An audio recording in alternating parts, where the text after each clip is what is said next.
bertemu dengan sang naga kalajengking tingkat 8 Taojong guys. Si kalajengking itu mesum, meminta Yixian untuk menjadi wanitanya dan hidup bersama dia aja. Karena ketika kedua racun mereka itu bergabung, pasti menciptakan anak yang super overpower nanti. Mesum nih. Xian Er membalas dia ingin meminta kotak ajaib yang dia miliki. Tentu perkataan itu sangat sensitif.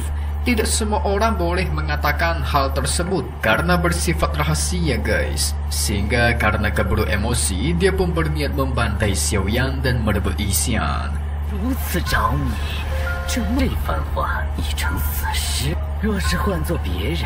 Kalajengking menerjang menyerang Xiaoyan dengan kecepatan tinggi. Xiaoyan menghindari semua serangan itu menggunakan langkah 3000 petir. Dari situlah sang kalajengking sadar dia sudah salah meremehkan Xiaoyan. Xiaoyan memanggil Pak Tua Tianhuo dan boneka bumi.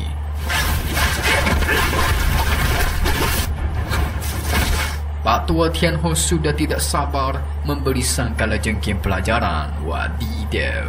Sehingga gak perlu basa-basi lagi, kalajengking naga mengeluarkan kabut merah dari dalam tubuhnya. Itu semacam membentuk daerah kekuasaan gitu guys.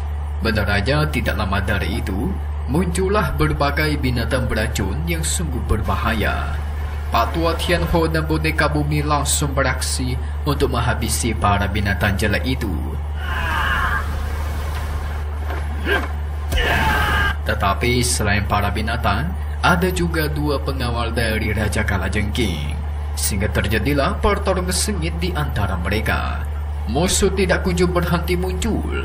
Pak Tua Tianhuo pun mencoba mengincar naga kalajengking. Terjadilah pertarungan tingkat Taojong yang super tinggi, dibantu oleh boneka bumi. Membuat sang naga kalajengking murka bukan main guys.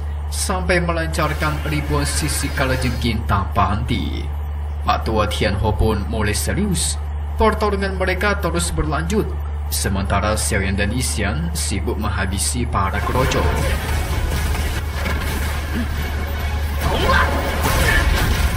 Tapi di satu sisi, dia sadar guys, tidak bisa seperti ini terus. Yang ada lama-lama malah kesulitan. Wadidaw. Mari kita saksikan pertarungan Tianhuo bersama boneka bumi yang menghimpit naga kalajengking. Sangatlah sengit sampai pada akhirnya Pak Tua Tianhuo berhasil mematahkan tanduk kiri milik sang naga kalajengking guys. Mantap. Itu membuat dia semakin murka tentunya. Segera dia mengumpulkan semua kekuatan yang ada di sana, menyerap semua kekuatan dari binatang beracun yang berada di dekatnya. Benar-benar semua makhluk hidup yang ada di sana, itu dia hisap semua guys. Dan tuar, dirinya pun berubah wujud menjadi sangat jelek guys. Tapi lebih menyeramkan daripada sebelumnya. Ini bahaya nih. Sekarang dia menyerang dari jarak jauh dengan menembakkan laser dari kepalanya. Xiaoyan meminta Pak Tua Tianhuo untuk membantu dia melawan sang naga. Dia bakal mencari cara dalam menanganinya nanti. Segera dia pun memancing semua serangan ke arahnya. Sementara Pak Tua Tianhuo membentuk rantai api raksasa yang langsung mengikat tubuh sang kalajengking. Ketika semua bagian tubuhnya terikat, nah inilah waktunya bagi Abang Oyen untuk menggabungkan ketiga api surgawi.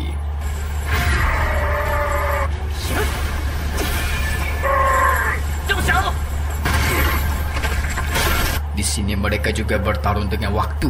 Selama Xiaoyan mengumpulkan kekuatan, sang kalajengking juga berusaha meloloskan diri. Dia harus cepat. Boneka bumi membantu memukul dirinya. Pak Tua Tianhuo juga semakin lama sudah semakin tidak mampu bertahan. Dan tuar.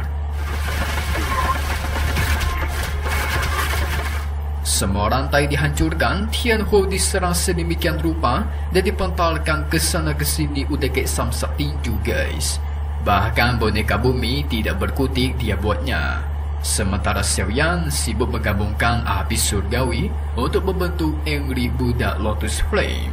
Sang naga kalajengking mengumpulkan kekuatannya, serangan dilancarkan langsung ke arah Tianhuo. Dengan tepat waktu, Xiaoyan melemparkan Lotus Flame ke arah serangan itu dan duar. Daya serangan milik Abang Oyen jauh lebih kuat dan hasilnya serangan Angry Buddha Lotus Flame mengenai telak naga kalajengking. Dia pun pingsan dan terjatuh.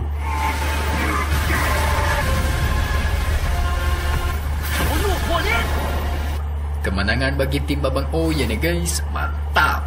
Pak Tua Tianho sampai kecapaian dong. Walaupun dia masih berbentuk tubuh jiwa, tapi tetap saja bisa capek dia guys, menguras tenaga jiwa nih. Kedua pengawal kalajengking juga kabur dari sana. Xiao Yan mengumpulkan badan dari sang kalajengking naga. Pertarungan mereka yang begitu besar tadi itu pasti sudah memancing orang-orang di dekat sini, apalagi dari lembah sungai es. Jadi mereka harus segera pergi dari sana. Setelah semua berhasil Xiao Yan kumpulkan, mereka pun pergi guys. Mereka kembali ke goa persembunyian. Berdasarkan apa yang Xiao Yan dengar dari Xinlang, lembah sungai es mengirimkan prajurit terkuat mereka untuk mengejar Xian. Jadi mereka harus cepat menyelesaikan penyembuhan Xiao Yixian dan tubuh dari Pak Tua Tianhu. Dan tentu supaya mereka bisa bersiap bertarung untuk melawan mereka nanti. Yixian memberikan saran agar menyempurnakan tubuh buat Pak Tua Tianhu dulu, karena dengan dia memiliki tubuh yang layak, maka dia bisa menggunakan kekuatan puncaknya untuk waktu sebentar yang mencapai ke tingkat Tojun. Dan tentu itu sangat membantu dalam melawan musuh-musuh kuat. Mantap kan? Kita tentu harus memprioritaskan yang kuat dulu guys. Tianho tentu senang bukan main. Gimana tidak? Sebentar lagi aku mendapatkan tubuh fisik, kata dia guys. Bukan tubuh jiwa lagi. Sampai nangis dia pula. Hahaha. Nangis-nangis dan menyatakan terima kasih kepada Babang Oyan. Yang menurut Mimin ini layak untuk dilakukan. Karena kalau kalian fikir-fikir, Pak Tua Tianho itu sudah melakukan banyak sekali kebaikan dan membantu Xiao Yan di saat genting. Tanpa dia mungkin Xiao Yan tidak bisa sampai ke tingkat ini, atau bahkan tidak selamat dari musuh guys. Pak Tua Tianho sampai iri kepada guru Yao Lao karena bisa memiliki seorang murid seberbakat dan sebaik Xiao Yan. Xiao Yan pun berencana melakukan proses ini secepatnya. Dan langkah pertama, memurnikan pil jiwa kehidupan Yin dan Yang. Waktu terus berlalu, Xiao Yan sibuk memurnikan pil tingkat tinggi. Semua orang sampai bosan menunggu. Apalagi Pak Tua Tianho yang sudah tidak sabar mendapatkan tubuh fisik. Sampai bosan dia guys. Mondar sana sini tidak bisa diam. Udah kayak cacing kepanasan aja nih. Hehehe. Langit pun boleh bergemuruh. Ini merupakan efek dari si Xiao Yan yang memurnikan pil tingkat 7. Tentu saja kesengsaraan surgawi guntur itu bakalan muncul. Harapannya sih tidak ketahuan sama lembah sungai es. Itu membuat Xiao Yan juga khawatir. Takut dia guys, tidak sempat dan waktunya nanti telat. Wah, ini bahaya nih. Tapi tiba-tiba keanehan terjadi. Kesengsaraan surgawi yang di atas langit tiba-tiba menghilang. Ini tentu aneh. Harusnya tidak hilang selama pilnya belum selesai dibuat. Menurut Pak Tua Tianho, ini semua karena aliran racun lotion yang berasal dari naga kalajengking yang sangat kuat guys. Dan racun itu menyembunyikan ramuan dari pil ini. Jadi kayak dilapisi gitulah.